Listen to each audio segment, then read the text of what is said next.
Solomon Dryden didn't expect anyone to recognize him when he pulled into the parking lot. Behind Elmridge High, the building looked like most high schools in smaller Texas towns.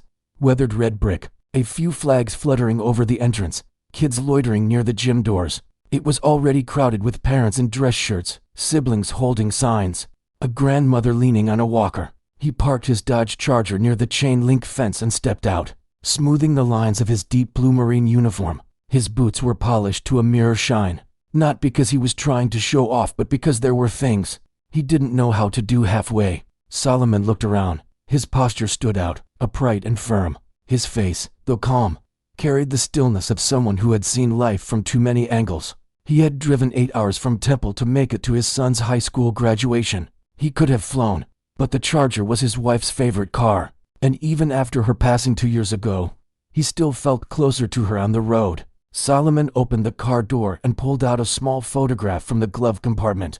It was old and worn, with a slight tear in the corner, his wife holding Tyron when he was just a baby. He slipped it into the inside pocket of his jacket. "I promised you," he said softly, "I wouldn't miss it." The walk to the entrance was slow and intentional. Every step carried meaning. His chest filled with something he didn't have a name for, but it lived somewhere between pride and ache. Inside the gym was packed. Metal chairs filled the floor, bleachers already overflowing.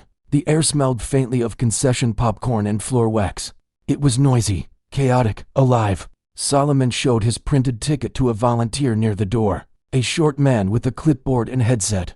The man squinted at it, nodded quickly, and pointed toward the third row on the left side. "You're good to go. Family seating up front." "Appreciated," Solomon said, his voice steady. He made his way to the row, catching glimpses of other families as he passed. Some folks looked at him, did a double take at the uniform, then turned away like they hadn't. One woman gave him a small smile, then whispered something to the man beside her. Solomon didn't react. He'd been black, tall, and in uniform for a long time.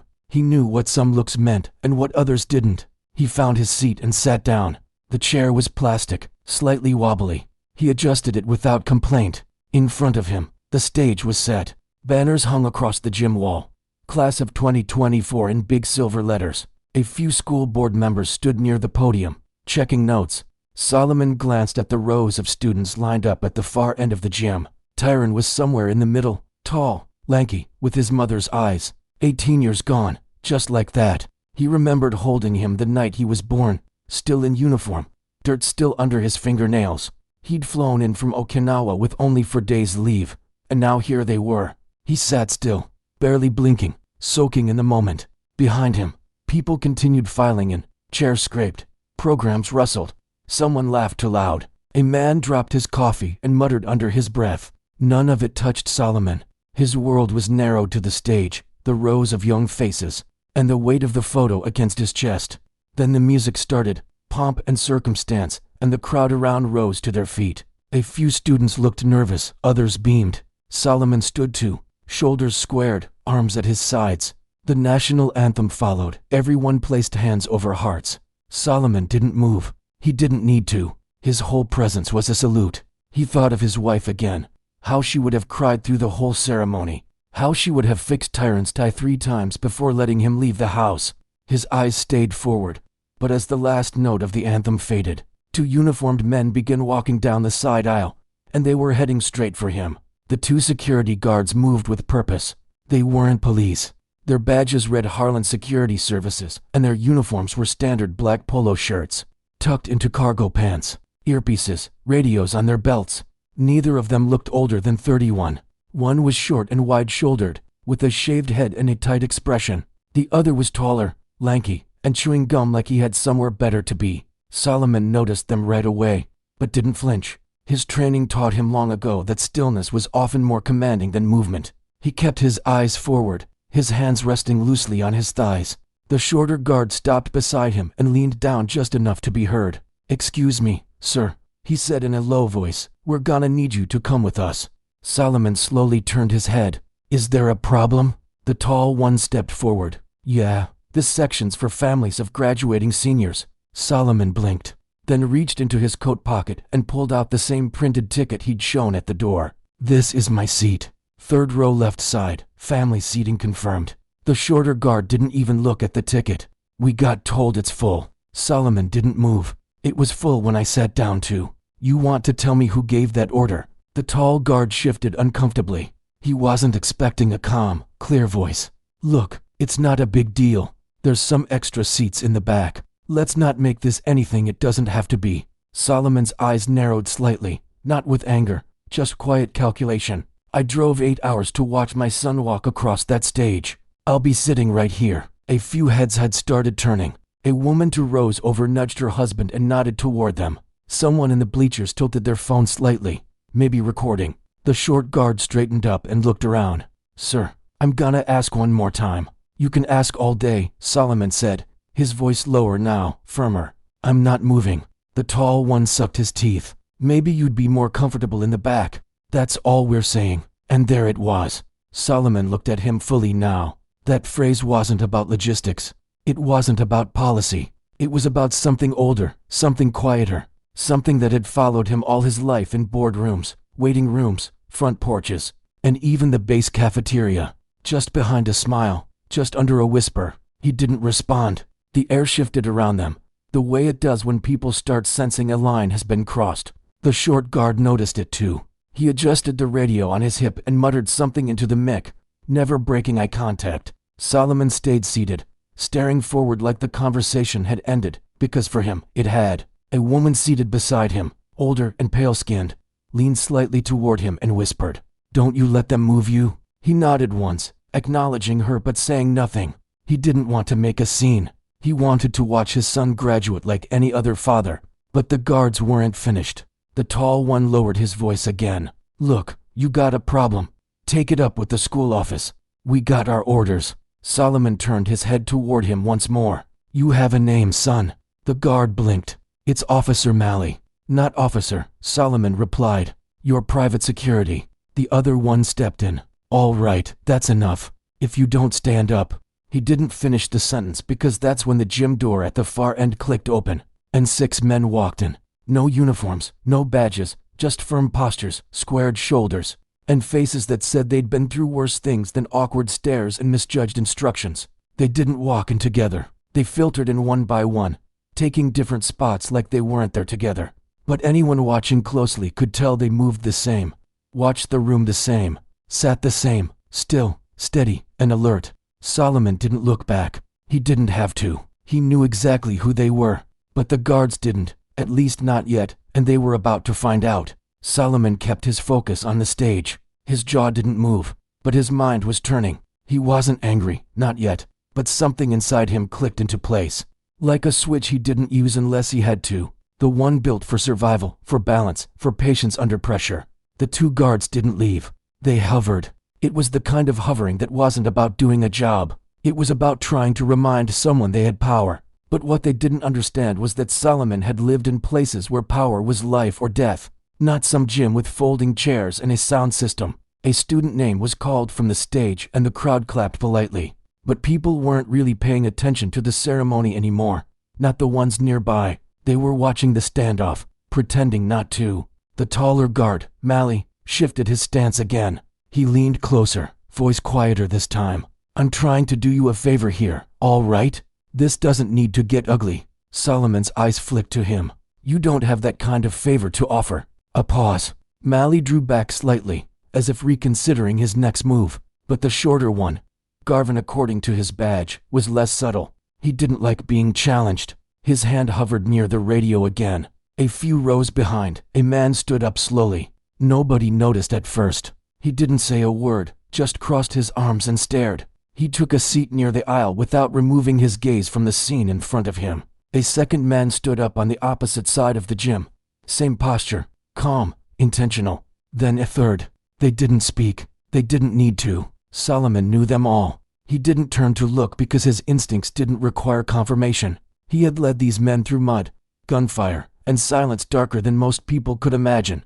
Garvin leaned down again, this time with something in his voice that wasn't there before. "Listen, man, you're making this into a situation." Solomon turned his head slowly and deliberately. "And you're not listening." Garvin's hand twitched toward the radio again, but before he could say a word, a voice broke the tension from 10 feet away. "Is there a reason this man's being bothered?" It was clear, calm, controlled, the kind of voice that doesn't rise to get attention. It drops just enough to make everyone else stop talking. It came from a man standing in the center aisle, tall, salt and pepper beard, fitted black coat over a gray shirt. His name was Creed Marston. He was the one Solomon had pulled from the wreckage in Kandahar, dragging him across 200 yards of sand while bullets rained down like gravel. Garvin looked up, caught off guard. "Who are you?" Creed didn't answer. He stepped forward once.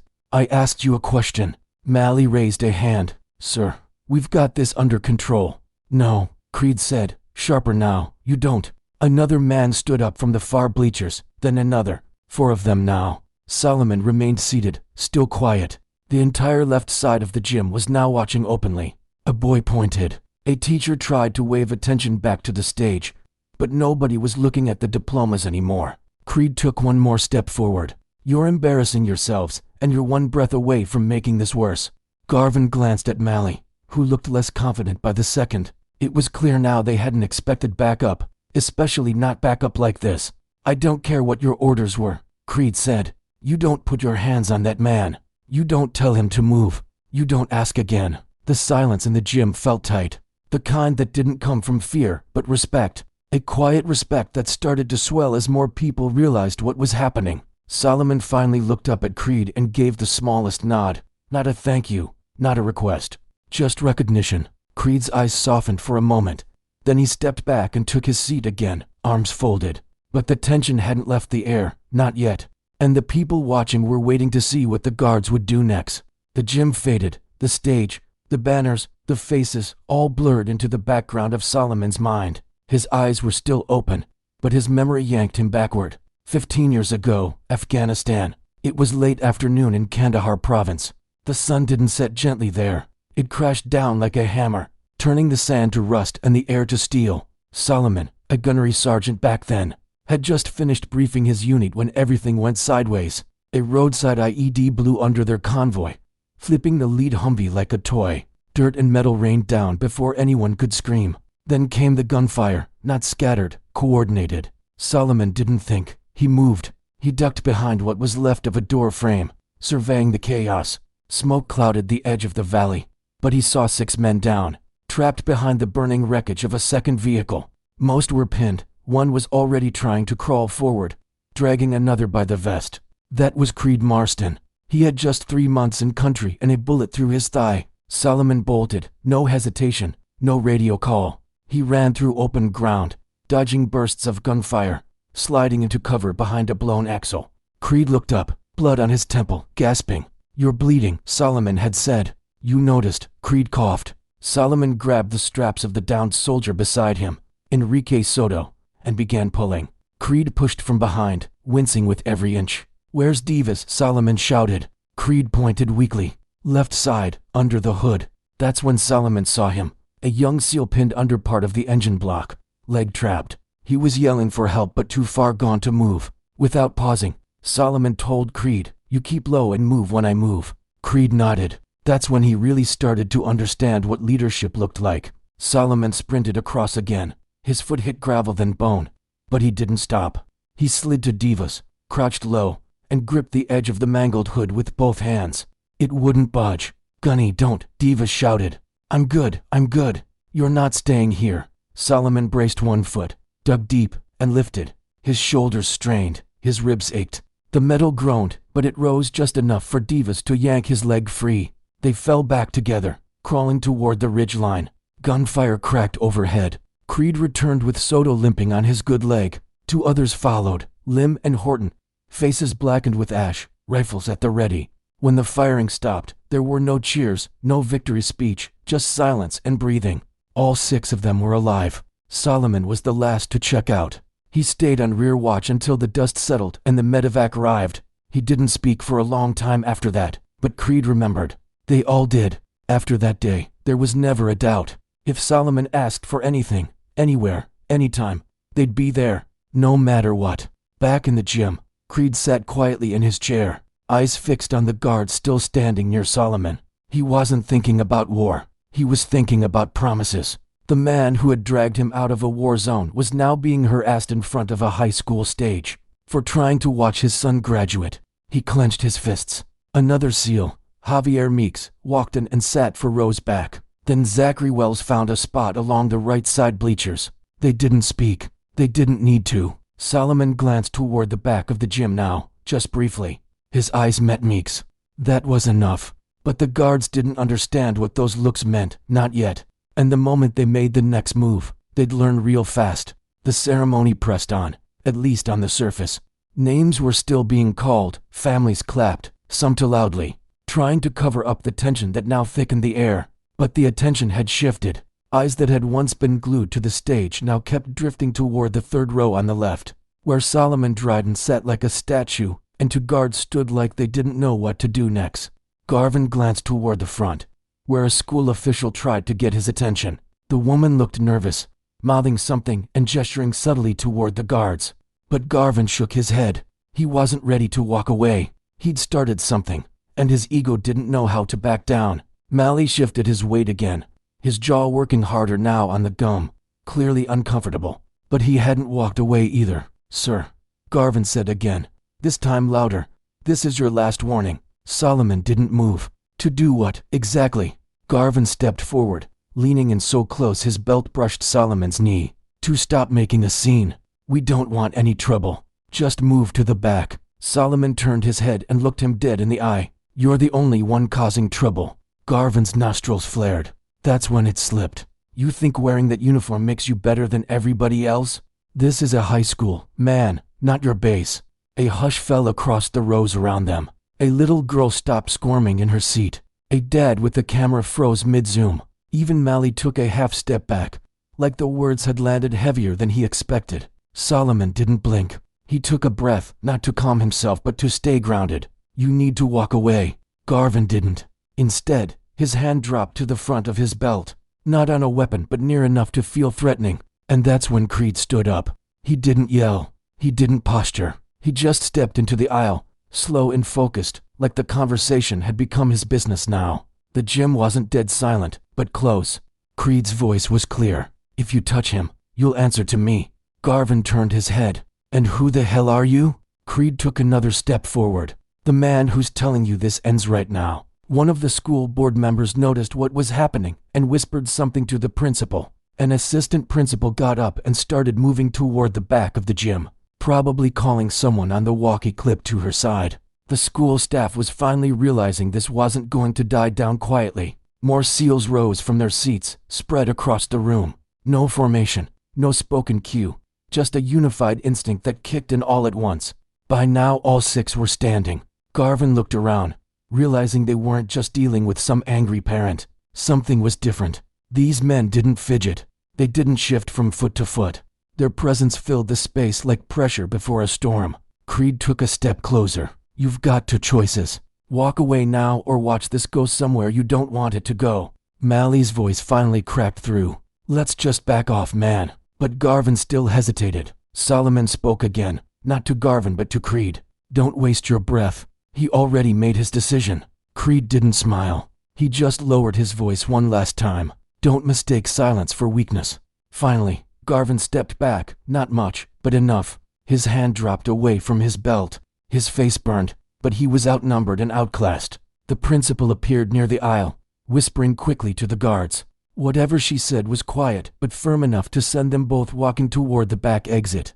They didn't look at anyone on their way out. Solomon exhaled, slow and steady. Creed sat back down without a word. All six SEALs remained standing, but the moment still hung in the air, and Tyron Dryden was watching everything from the lineup of students.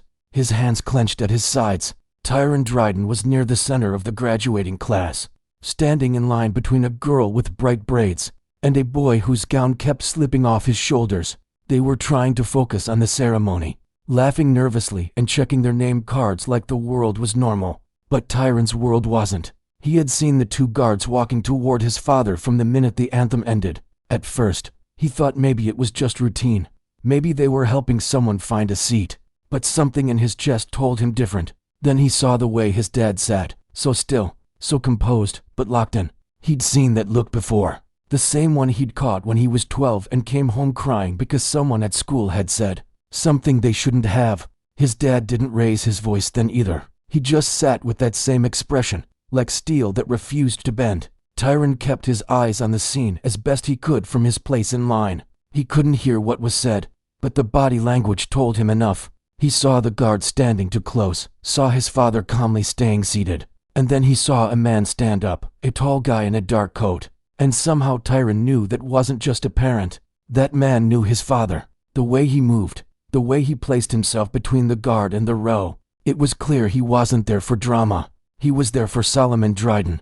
Then another man stood, and another. It wasn't loud, but it was like the temperature in the room shifted. Everyone was watching now. Tyron's heart beat faster. He wasn't scared. He was something else, torn between pride and fire. He had grown up hearing pieces of his dad's service stories, not the gory parts. His dad kept most of those to himself, but bits here and there. A buddy who sent Christmas cards every year. A scar that came from somewhere out in the dust. A box in the garage marked Kandahar that nobody ever opened. He never knew the names, never saw the faces, but now they were here, standing like they'd been waiting for this moment, like they'd never stopped having his dad's back. Tyron blinked hard, pushing down the burn behind his eyes. He didn't want to cry, not here, not now. The line moved forward. A few names were called. The clapping picked back up slowly, like someone had hit play again after a pause.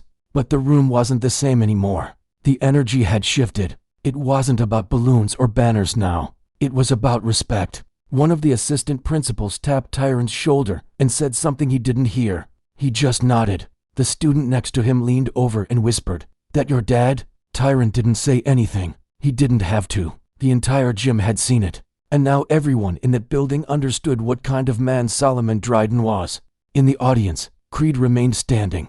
He didn't look around for approval. He wasn't scanning for attention. He was watching Solomon, still seated in the same plastic chair, hands resting on his lap, eyes locked on the stage like nothing had happened. But something had. The rest of the SEALs stayed on their feet too, not posturing, just present. Their silence spoke louder than any microphone ever could. A few parents clapped louder now with each name, almost as if they were trying to make up for the tension earlier. The gym had become a living thing, stirred awake by a moment of injustice, held steady by the weight of honor. Solomon remained still, not defiant, not bitter, just present, a father watching his son take one more step into adulthood. But the moment that would break through all of it was still coming, and when Tyron's name was finally called, the room wouldn't be able to pretend anymore. The line was moving faster now. Some students were still fidgeting, adjusting caps, whispering jokes under their breath, trying to enjoy the moment.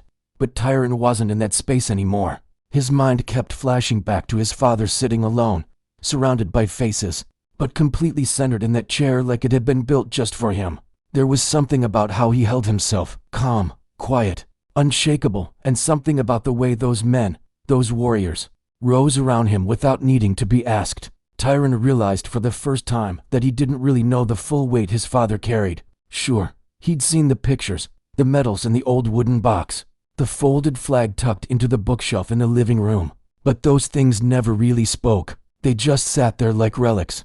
Today they walked. Today they stood. The assistant principal called out the next name, then another. Tyron was 3 people away from the stage. He wiped his palms on his gown, tried to slow his breathing.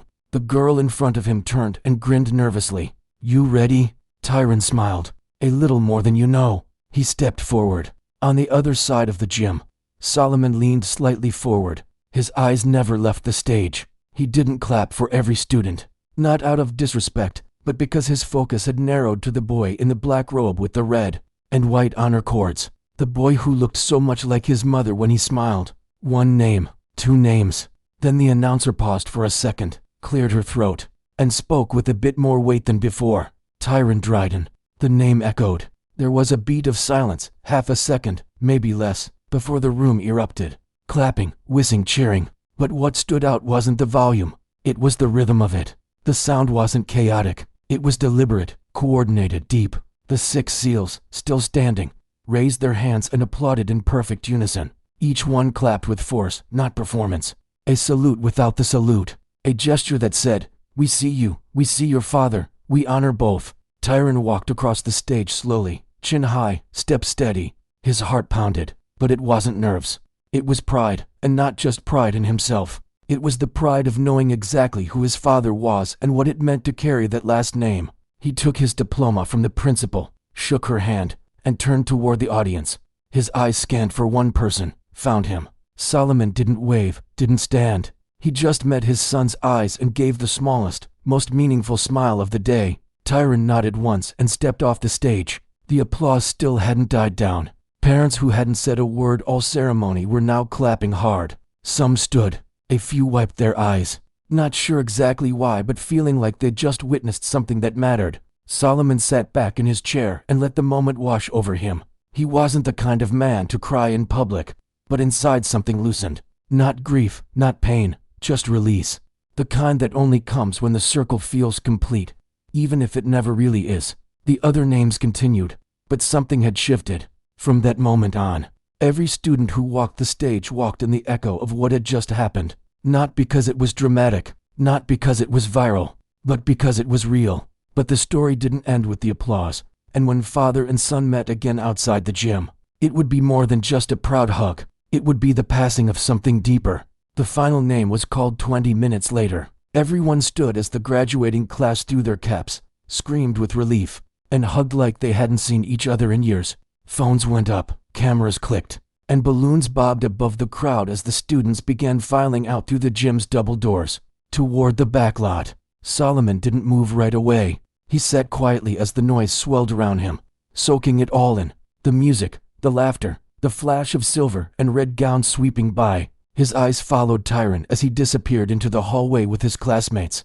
A teacher gave him a high five. Another pulled him in for a side hug. But even with all the chaos, Tyron turned once, just once, and looked back. Solomon caught it, a brief glance, but it held everything. "Did you see me?" And Solomon's expression gave the answer. Every second, the crowd began to thin. People shuffled out with flowers and balloons, congratulating each other in loud bursts. Solomon stood slowly, stretching his legs, feeling the weight of sitting in one position for too long. Creed walked over as the gym emptied. He didn't say anything at first, just looked at Solomon, then toward the exit. "You okay?" Creed finally asked. Solomon nodded. "I've been through worse." Creed smiled slightly. "Yeah, but it still shouldn't have happened." "No," Solomon said, "it shouldn't have." Another SEAL, Javier Meeks, joined them. "We tried to stay low-key, but once that guy put his hand near his belt," Solomon raised a hand gently. "You all did what needed to be done. That was enough." The three men stood there for a few seconds longer, letting the noise drain from the room. Then Solomon said, "I want to see my boy." Outside, the sun was fierce against the concrete, casting long shadows from the bleachers onto the back lot. Students were scattered in small clusters, posing for photos, throwing their caps again, calling out to relatives. Tyron stood near the flagpole, his gown half unzipped, the diploma folder in one hand and his phone in the other. When he saw his father approach, he stopped mid-conversation. The crowd around him faded into the background. They met halfway. Tyron was the first to speak. "You okay?" Solomon nodded. "You?" "Yeah," Tyron said, then looked down for a second. "They tried to move you." "I know." Tyron's jaw flexed. "I was ready to walk off that stage, Dad. I swear I was just seconds from saying something." Solomon placed a hand on his son's shoulder. "And that's why you didn't." Tyron looked up. "What do you mean?" "Because you knew I could handle it. And because you handled your moment like a man. You didn't let anybody take it from you." Tyron held his breath for a second. Who were those guys that stood up? Solomon glanced behind him. The 6 SEALs were now outside too, gathered near the exit, talking quietly. They weren't looking for attention, just keeping an eye out like always. "They're men I bled with. Men who know what loyalty means," Solomon said. "Men who don't forget." Tyron nodded slowly. "That was powerful." "It was necessary," Solomon replied. "Sometimes silence is louder than shouting, and sometimes standing up without speaking says more than 1,000 words." For a moment, neither of them said anything. Then Tyron smiled. "You gonna tell me those war stories now?" Solomon chuckled. "Some of them. You're old enough for the real parts now." They stood there, shoulder to shoulder, not just father and son. 2 men connected by something that couldn't be explained, only lived. Across the lot, Creed raised a hand, not a wave, just a gesture of respect. Tyron returned it without hesitation. The sun kept climbing, but for the Dryden men, time moved differently now. But one more moment remained, because after all that, the real lesson hadn't yet been spoken aloud. Most of the crowd had cleared by the time Solomon and Tyron walked back to the parking lot. A few families still lingered, laughing around folding chairs or loading up trunks with flower arrangements and graduation gifts. But the buzz had quieted, and the sun had softened into early evening light. Solomon unlocked the Charger, the same one his wife used to drive to parent-teacher meetings and weekend road trips. Tyron paused at the passenger door, running his fingers along a scratch near the handle. "She would have been screaming the loudest today," he said softly. "She would have made you retake every photo until your smile looked just right," Solomon replied, managing a grin. They climbed in, shutting the doors behind them. The car was warm from the sun, but it felt like a cocoon, sealed off from the rest of the world. For a few breaths neither spoke. Tyron turned to face his father. "I gotta ask, why didn't you say anything to those guards? You just sat there." Solomon tapped the steering wheel once, then turned to him. "Because I don't have to stand up for who I am, and I don't need to raise my voice to be heard." Tyron looked out the window for a second, chewing on that. "You know how many times in my life I've had to choose between letting something slide or blowing it up," Solomon continued. "That moment today, what those men tried to do, it wasn't new, but how we respond, that's what defines us." "But they disrespected you," Tyron said, "in front of everybody." "Yes," Solomon said, "and everyone saw it. But they also saw the truth. They saw 6 men who had every reason to be somewhere else stand up, not because I asked, because they knew what that moment meant." Tyron sat with that. "Son," Solomon said, "life will hand you 100 chances to react with anger, and sometimes anger is justified. But most times, silence cuts deeper. Dignity sticks longer. That's what people remember." He reached into his jacket and pulled out the folded photo, the one of Tyron as a baby, his late wife cradling him. "I carried this with me through Kandahar. I carried it through losing your mom, and I carried it here today, not because it gives me strength, but because it reminds me of what's worth protecting." Tyron's voice dropped. "You always knew who had your back." Solomon smiled. "I didn't need to know. I just had faith. Real men don't vanish when things get uncomfortable. They show up and they stand." There was a pause before Tyron spoke again. "I want to be like that. Like you." "You already are, Solomon."